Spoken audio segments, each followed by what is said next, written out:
علي الذات عظيم الصفات سميع السمات كبير الشان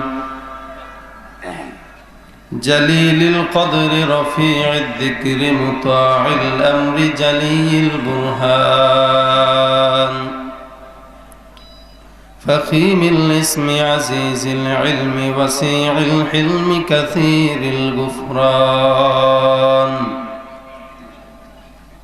جميل الثناء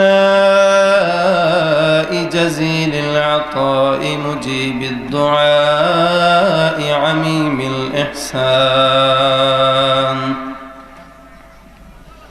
ونشهد أن لا إله إلا الله وحده لا شريك له ونشهد أن سيدنا وسندنا وحبيبنا وحبيب ربنا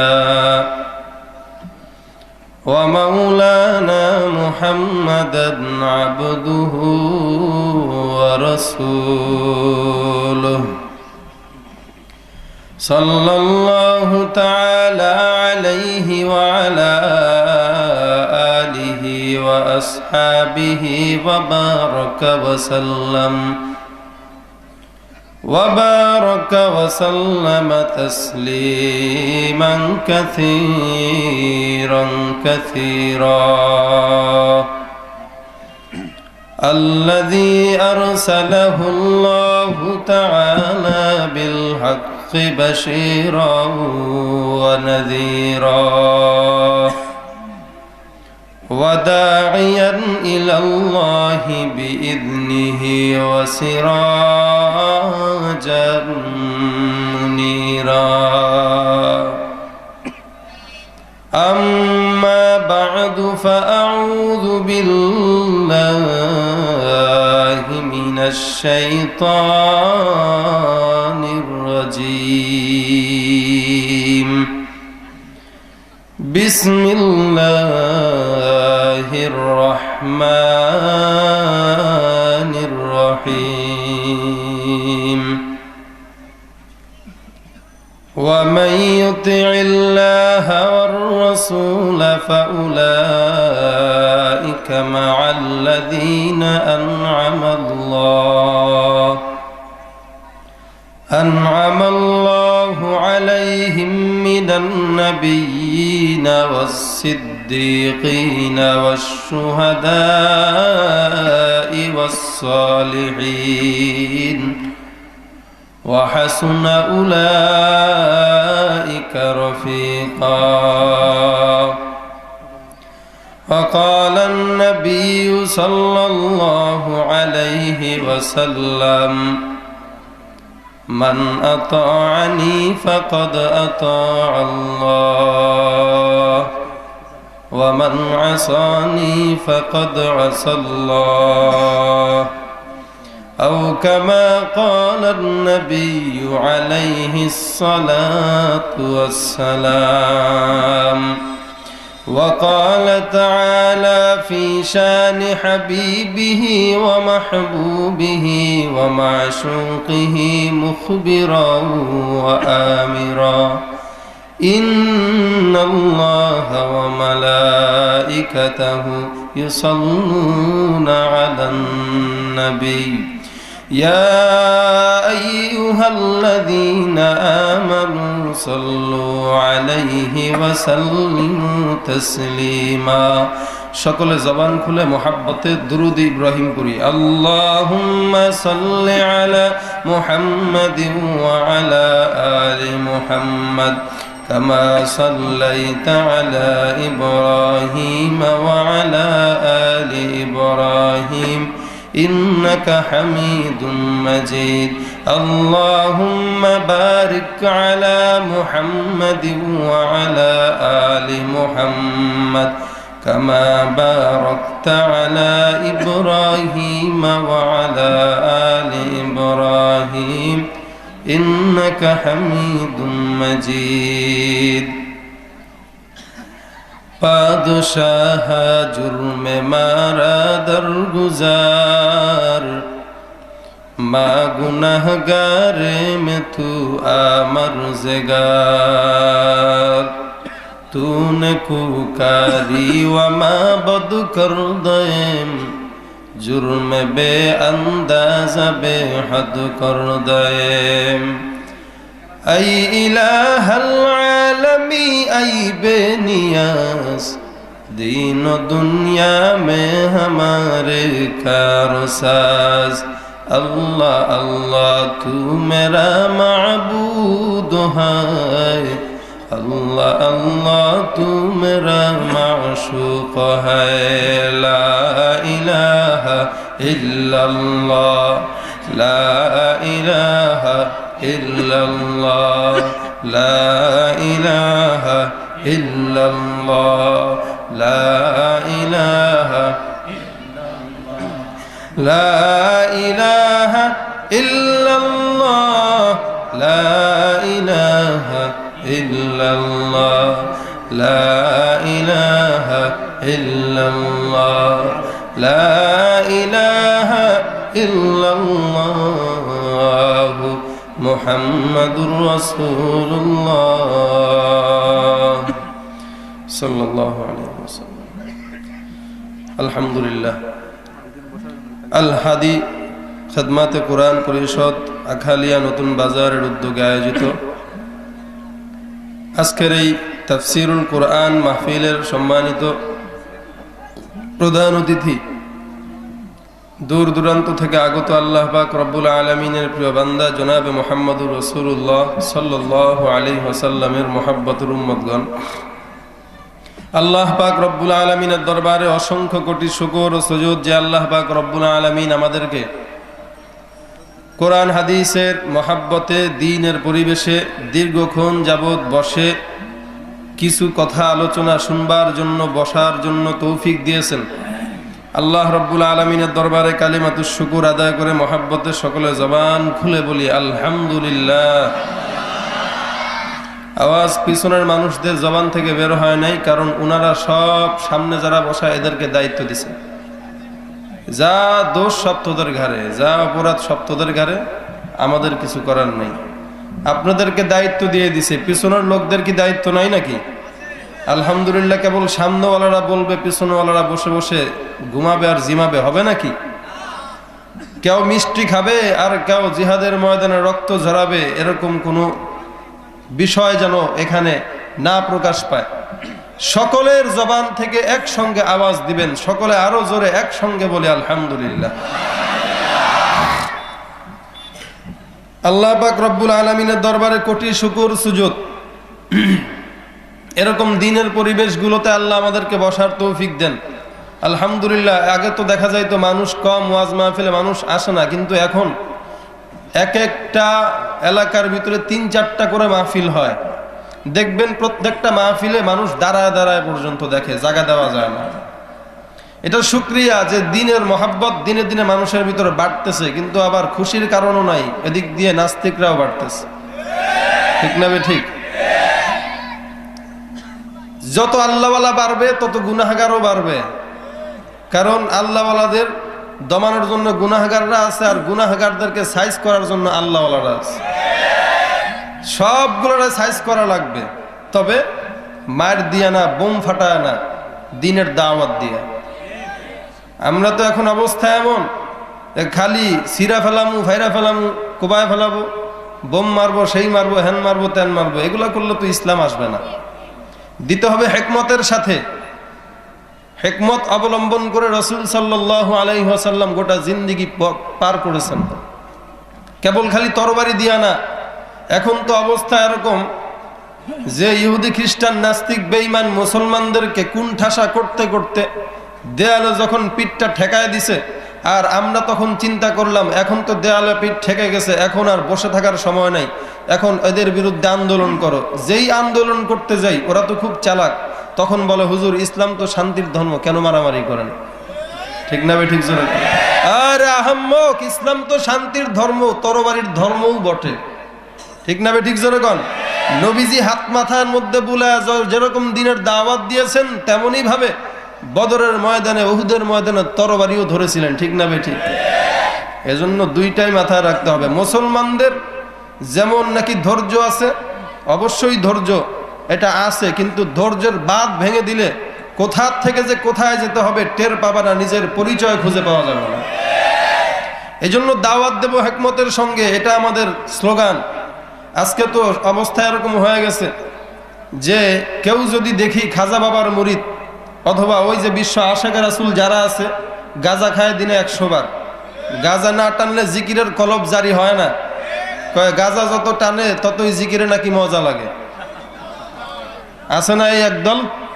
তো এদেরকে আমরা দেখলেই কই হ্যাঁ এর তো ভণ্ড, যা ওর লগে কথাই বলবো না, কথা বললে মুখ নাপাক হয়ে যাবে।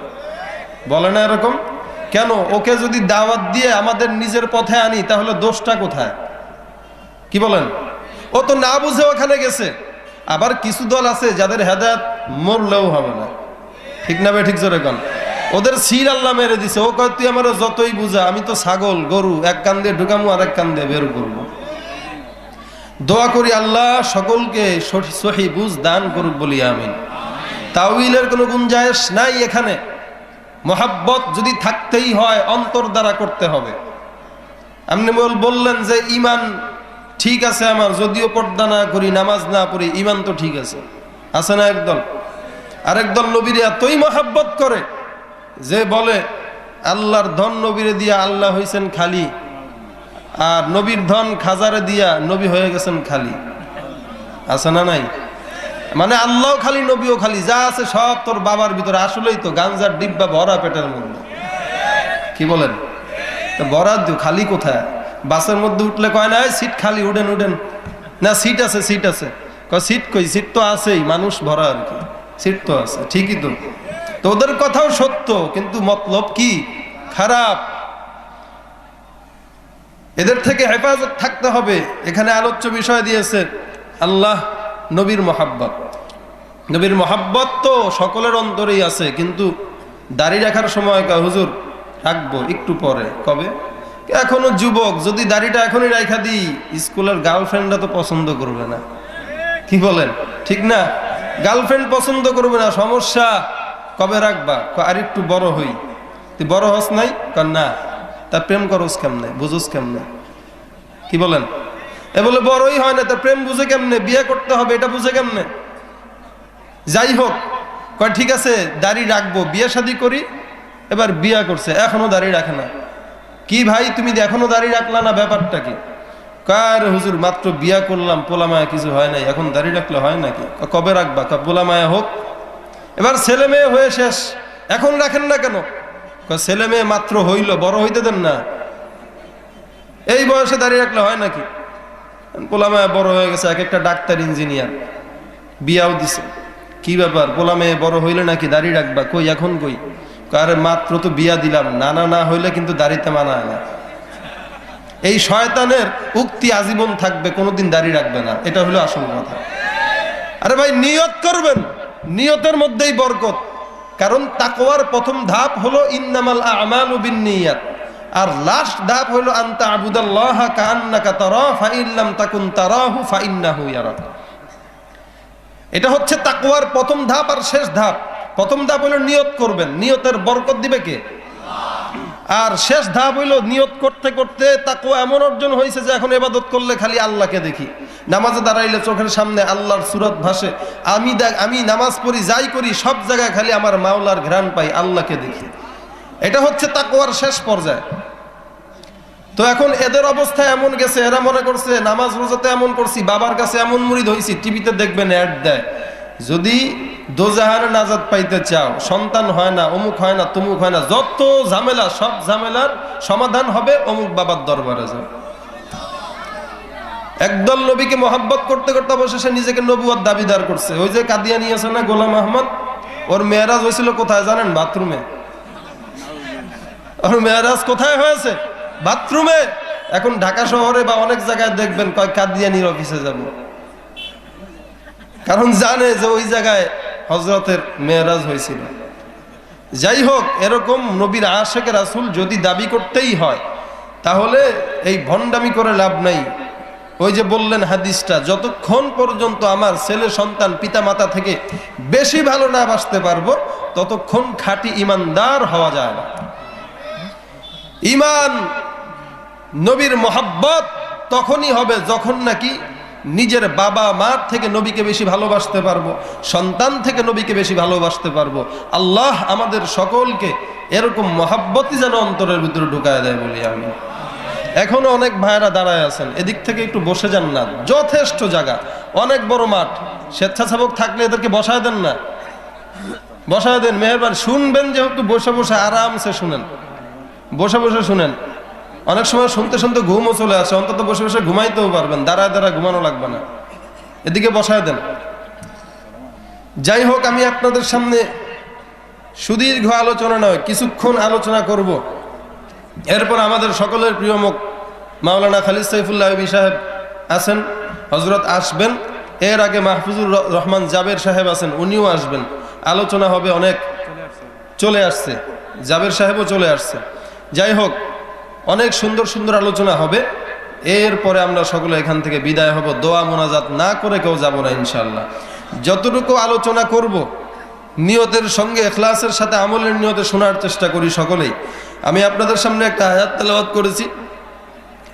আল্লাহ পাক রব্বুল আলামিন এই আয়াতের ভিতরে আল্লাহ এবং পয়গম্বরের ইতাআতের কথা বলেছেন। সাহাবা একরাম পয়গম্বরের সঙ্গে বসা। এখন এক সাহাবী বলতেছেন, হুজুর আমরা তো আপনাকে অনেক ভালোবাসি, মোহাব্বত করি, তো প্রত্যেক দিন আপনাকে যদি না দেখি আমাদের অন্তর ভরে না, মন ভরে না। এমন কিছু আমল আপনি শিখায় দেন, কারণ জান্নাতে যখন আপনি যাবেন তখন আপনার মর্যাদা থাকবে অনেক উপরে। ওই মুহূর্তে আপনার সাক্ষাৎ যদি না পাই কিভাবে থাকবো? তো এমন কিছু কথা বলেন, আমল দেন, যে আমলের কারণে জান্নাতেও যেন আপনার সঙ্গে থাকতে পারি। আল্লাহর নবী সঙ্গে সঙ্গে বললেন, আল মারউ মা'a মান আহাব্বা, যে যাকে ভালোবাসবে তার সঙ্গেই তার হাসর নাসর হবে। ভালোবাসেন খাজা বাবাকে, খাজা বাবার সঙ্গেই হাসর হবে। যদি খাজা বাবা উল্টা হয় তাহলে তো অবস্থা শেষ। আর যেই পীরকে ধরেছেন ওই পীর যদি আল্লাহওয়ালা হয় তাহলে অবশ্যই এই আল্লাহওয়ালাদের সঙ্গে থাকলে আল্লাহর বরকতে, রহমতে অবশ্যই জান্নাত পর্যন্ত পৌঁছা সম্ভব। আল্লাহ রব্বুল আলামিন সঙ্গে সঙ্গে একটা আয়াত নাজিল করে দিলেন, আমার তেলাওয়াতকৃত আয়াত, ওয়া মান ইউতিইল্লাহা ওয়ার রাসূল। এক নম্বরে আমি আল্লাহর ইতাআত কর বান্দা, দুই নম্বরে পয়গম্বরের ইতাআত। এই দুইটা ইতাআত যখন কোন বান্দা করবে, কখন কাদের সঙ্গে তাকে জান্নাতে রাখবো। ওয়া মান ইউতিইল্লাহা ওয়ার রাসূল ফাউলাইকা মা'আল্লাযীনা আন'আমা আল্লাহু আলাইহিম মিনান নাবিয়িনা ওয়াস সিদ্দীকিনা ওয়াশ শুহাদাই ওয়াস সালিহিন। কয়জন হইল? মিয়া কয়জন হইল? চারজন। নবীন, পড়েন আমার সঙ্গে, নবীন, সিদ্দিকিন, শুহাদা, সালিহিন। এই চার প্রকার মানুষের সঙ্গে আমি আল্লাহ তোমাদেরকে রাখবো। কখন? যখন বান্দা আল্লাহ এবং পয়গম্বরের ইতাআত করবে তখন। এই চার প্রকার মানুষকে আমি আল্লাহ নিয়ামত দান করেছি, নিয়ামত দান করেছি। বান্দা তুমি যখন আমি আল্লাহর ইতাআত করবা, পয়গম্বরের ইতাআত করবা, তখন বান্দা তোমাকে আমি চার প্রকার মানুষের সঙ্গে হাসর নাসর করব। আল্লাহ রাব্বুল আলামিন বলেন, এক নাম্বার হইল নবীন। দুনিয়ার মধ্যে যত সমস্ত নবী রাসূলুল্লাহ এসেছেন, সমস্ত নবী রাসূলদেরকে নবী বলা হয়, রাসূল বলা হয়। এই নবীদের সঙ্গে তোমার আমার হাসর নাসর হবে। দুই নাম্বার হইল সিদ্দিকিন, যারা সাহাবা একরাম ছিলেন, আল্লাহর নবীর সঙ্গে সময় লাগাইছেন, নবীর সোহবতে ছিলেন, এমন সাহাবা একরামদেরকে সিদ্দিকিন বলা হয়। হযরতে আবু বকর সিদ্দিক রাদিয়াল্লাহু তাআলা আনহু, হযরতে ওমর রাদিয়াল্লাহু তাআলা আনহু, সমস্ত সাহাবা একরামদের সঙ্গে আল্লাহ পাক রব্বুল আলামিন হাসর নাসর করবেন। তিন নাম্বার হইল শুহাদা। এই শুহাদা বলা হয় যারা নাকি দ্বীনের জন্য নিজের জীবনটা আল্লাহর রাস্তায় দিয়ে দিছে। আজকে তো শহীদ বলা হয়, গুপ্ত সেনদেরকেও শহীদ বলা হয়। দেখেন না নাম, শহীদ হয়েছে সুরঞ্জিত সেনগুপ্ত। অথবা অন্য গুপ্ত, মানে নাম মনে আসে নাই বললাম, কেউ আবার খারাপ মনে করেন না। হিন্দুরাও নাকি শহীদ নামের আগে দিয়া দেয়, হিন্দু এর নামের আগে লেখা হয়েছে শহীদ।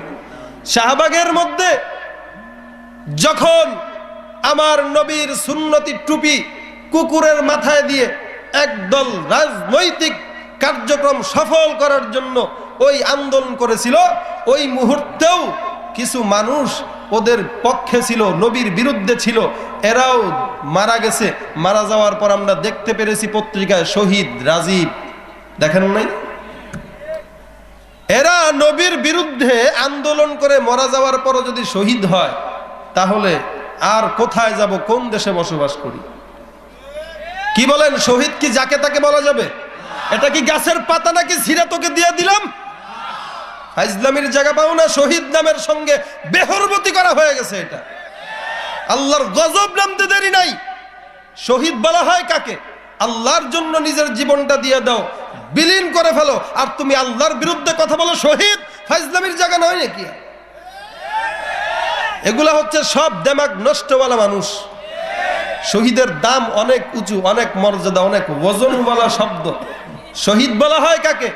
নবীর বিরুদ্ধে আন্দোলন করতেছে, যাও বুকের তাজা রক্ত দিয়ে দাও। তুমি আশিকে রাসূল দাবি করো, খানকায় জিকির করো, আর নবীর বিরুদ্ধে কথা হয়, আল্লাহর বিরুদ্ধে কথা হয়, তোমার নবীর ইশক জাগে না। কেমন ইশক নিয়ে তুমি বসবাস করো? কোনদিন তো দেখলাম না পল্টন ময়দানে আল্লাহর নবীর বিরুদ্ধে যারা আন্দোলন করেছে এদের বিরুদ্ধে নারে তাকবীর আল্লাহু আকবারের ধ্বনি দিয়ে আগাইতে কোনদিন তো দেখি নাই। কেমন আশিকে রাসূল, আবার বিশাল বড় বড় গেট লাগায়া, বিশাল বড় বড় দরজা টানা, সামিয়ানা টানা, নিজের নামের আগে সাইনবোর্ড দিয়া দেয় বিশ্ব আশিকে রাসূল সম্মেলন। কোথায় আশিক, কোথায়? এগুলো হচ্ছে কেমন আশিকে রাসূল বলবো ঘটনা। ওই লাইলি মজনু প্রেম করত, শুনেন নাই সবাই?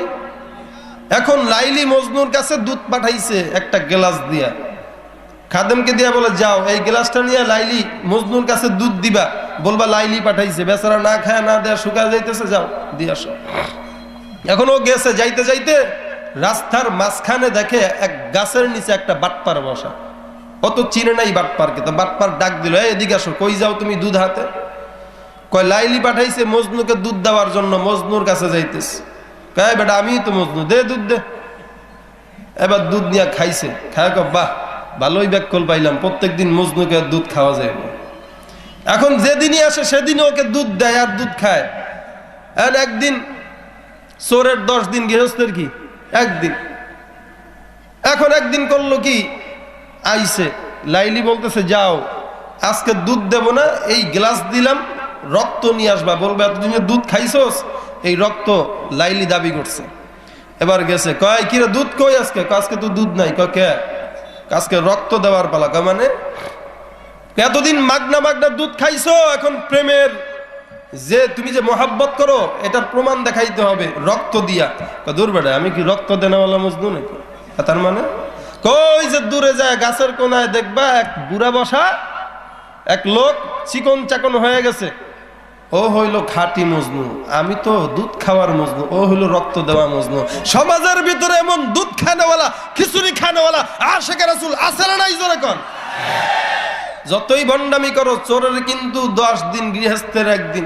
চোর পলাইছে তো এখন পুলিশে ধরছে, বেটা কে দিঘায় ধরছে, দৈরা টৈরা নিতেছে। কয় স্যার মুরব্বী, আপনারা দেখে আমার বাবার কথা মনে পড়ছে। কাহারে? বাবা কি কইবা? আপনি যখন আমার ধরলেন তখন তো দৌড় মারছি, তো দৌড়ানোর সময় জুতাটা পড়ে গেছে রাস্তায়, এই যে খালি পায়ে হাঁটতেছি, পায়ের ভিতরে কি না কি ঢুকে, আপনারা দেখে আমার বাবাটার কথা মনে পড়ছে। পুরা আমার বাবার মতো আপনার চেহারা, একটু যদি সুযোগ দিতেন জুতাটা খালি দৌড় মেরে যায় নিয়ে আসতাম। বেটা কয় আহারে, বেচারা কত জোরে কইরে বললো আমি নাকি উনার বাবার মতো। আচ্ছা বাবা তুই সত্যি আসবি? কয় সত্যি আসবো, আমি কসম করছি আমি আসবো। কয় যা ছাড়লাম। এই চোর কি আর আইব? আসবে বলেন? এখন পরের দিন আরেকদিন পাইছে, ধরছে, এই কিরে বেটা চোর ধরলাম, যে আজকে আর ছাড়াছাড়ি নাই। কয় স্যার মাফ করেন।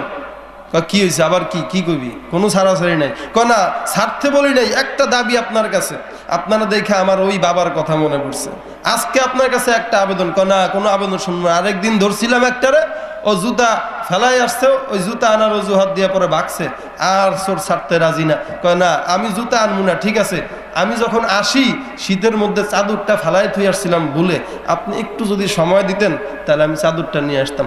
কোনো সময় দেওয়ান দিস নাই, এর আগে একটা সময় দিয়া ভুল করছি, ঠিক আছে তাহলে সময় দিবেন না, তাহলে আমি এনে দাঁড়াই, আপনি একটু যাই আমার চাদরটা নিয়ে আসেন।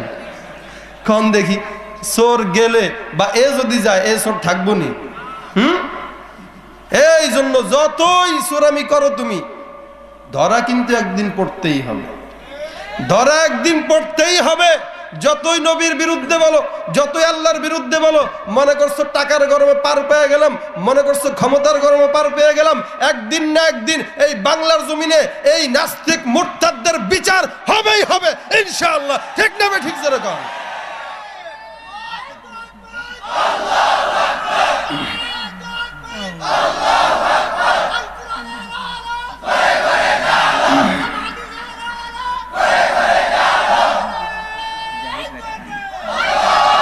চোরামি করে লাভ নাই, চোরদের ধর্ম নাই, কি বলে চোরদের কোনো সুযোগ এই দেশে দেওয়া যাবে না।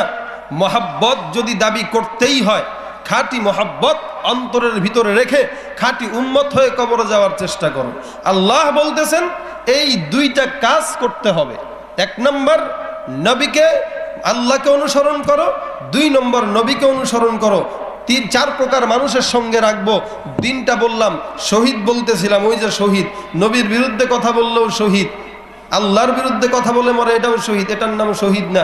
শহীদ কেমনে হয়েছিল সাহাবা একরাম, ইতিহাস খুললে পাবেন, সেদিকে আলোচনা যাব না।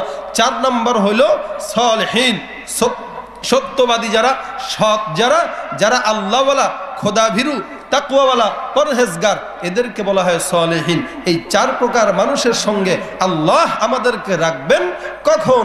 যখন নাকি আমরা আল্লাহ এবং নবীর ইতাআত করব তখন। পারবেন না ইনশাআল্লাহ করতে? করব তো মুখে মুখে নাকি অন্তরে? অন্তর দ্বারা করতে হবে। আল্লাহ রাব্বুল আলামিন বলেন, ও দুনিয়ার বান্দারা, আমি আল্লাহর ইতাআত করো এবং পয়গম্বরের ইতাআত করো। আমি আল্লাহ তোমাদেরকে চার প্রকার মানুষের সঙ্গে রাখবো, চার প্রকার মানুষের সঙ্গে হাসর নাসর হবে। আল্লাহকে ভালোবাসো, আল্লাহকে মহাব্বত করো, আল্লাহর পথে চলো, নবীর পথে চলো, তাহলে তোমাদের সঙ্গে চার প্রকার মানুষকে জান্নাতে দাখিল করাবো। ও বান্দা, কেমন ভাবে আল্লাহর ইতাআত করছে সাহাবায়ে কেরাম, কেমন ভাবে আল্লাহকে মহাব্বত করেছে সাহাবায়ে কেরাম, কেমন ভাবে দ্বীনের জন্য জীবন দিয়েছে অতীতের যারা ইমানদার ছিল। আমরাও তো নিজেদেরকে ইমানদার দাবি করি, আল্লাহকে মানি বলি, কিন্তু আল্লাহর কান কন্দাম না, মারি না। আল্লাহ যে আদেশ দিয়েছেন সে আদেশগুলো মানতে পারি না। ফেরাউনের যুগে একটা ঘটনা, ওই ফেরাউনের জামানায় ফেরাউনের মেয়ে ছিল, মেয়ের চুল আশ্রয় দেওয়ার জন্য একটা দাসী নিযুক্ত করা ছিল। ওই দাসীটার নাম ছিল মুসাইকা। এই দাসীটা 100 বছর নিজের ঈমানকে গোপন রেখেছিল। কয়শো বছর? আলেম বলতেও আমাদের লজ্জা লাগে, নিজের টুপি মাথায় দিতেও বড় লজ্জা লাগে। ও মুসলমান, এই ফেরাউনের দাসী মুসাইকা, এই দাসীটা 100 বছর নিজের ঈমানটাকে গোপন রাখার পর একদিন যখন ফেরাউনের মেয়ের চুল আশ্রয় দিতেছিল, হঠাৎ করে চুলটা আশ্রয় দিতে দিতে চিরুনিটা হাতের থেকে মাটিতে পড়ে যায়। হঠাৎ করে যখন চিরুনিটা মাটিতে পড়ে যায়, মুখের অসতর্কতামূলক বশত বের হয়, আল্লাহ ছাড়া অন্য কোন ইলাহ নাই, একমাত্র আল্লাহ হলে আমাদের আল্লাহ। আমরা যেমন দুনিয়ার জমিনে অনেক সময় কাজ করতে গেলে হঠাৎ করে কোনো দুর্ঘটনায় পড়লে ইন্না লিল্লাহ বলি না, তেমন ভাবে এই মেয়েটার যখন হাতের থেকে চিরুনিটা পড়ে গেল, তখন তার জবান থেকে বের হয়ে গেল আল্লাহ ছাড়া কোনো মাবুদ নাই। এবার ফেরাউনের মেয়ে হঠাৎ করে অবাক হয়ে গেল, কি ব্যাপার? ও মুসাইকা, কি বললা তুমি, কি বললা তুমি? আবার বলো, আবার বলো। এবার মুসাইকা ডাক দেয়া বলে, কি বললাম কি তুমি শুনো নাই নাকি? বলো, অবশ্যই শুনছি।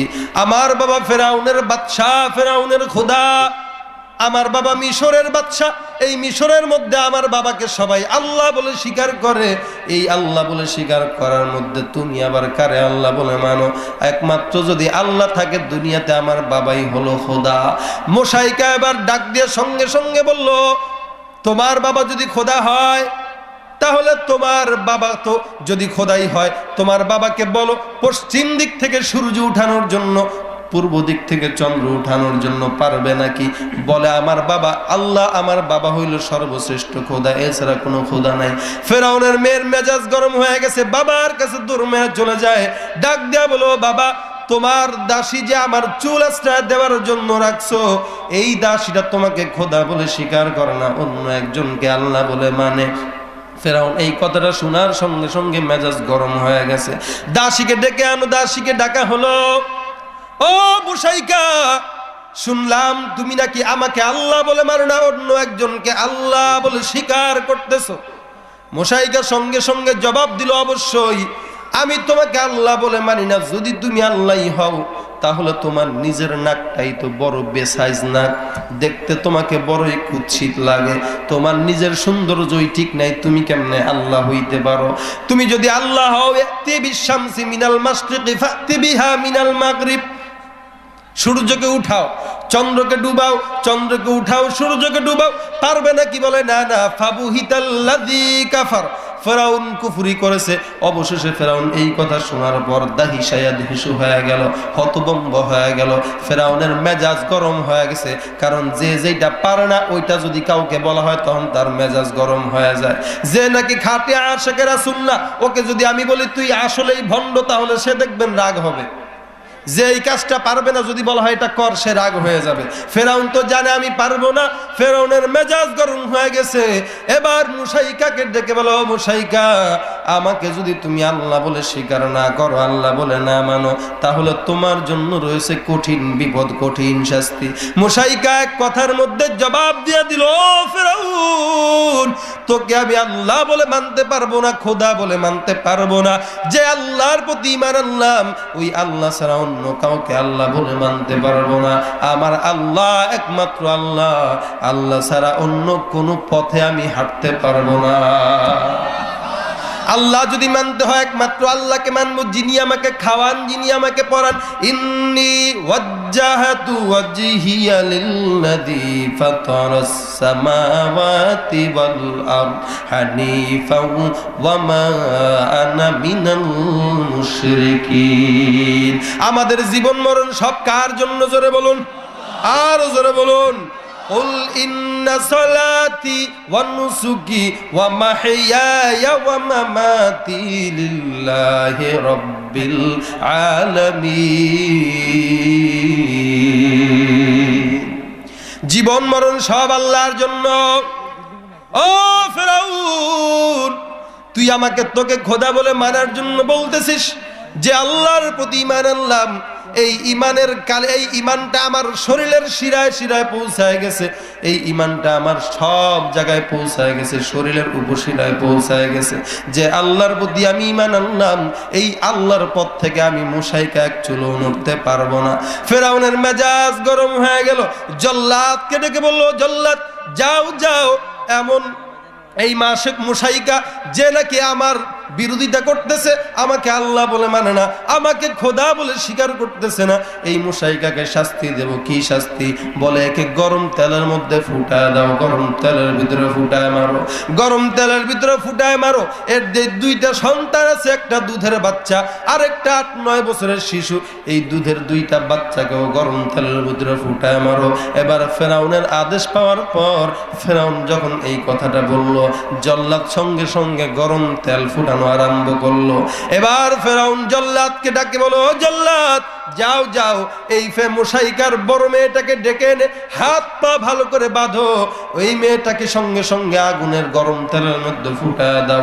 এর মৃত্যু চোখের সামনে দেখার পর যেন এই মুশাইকা আমাকে খোদা বলে স্বীকার করে নেয়।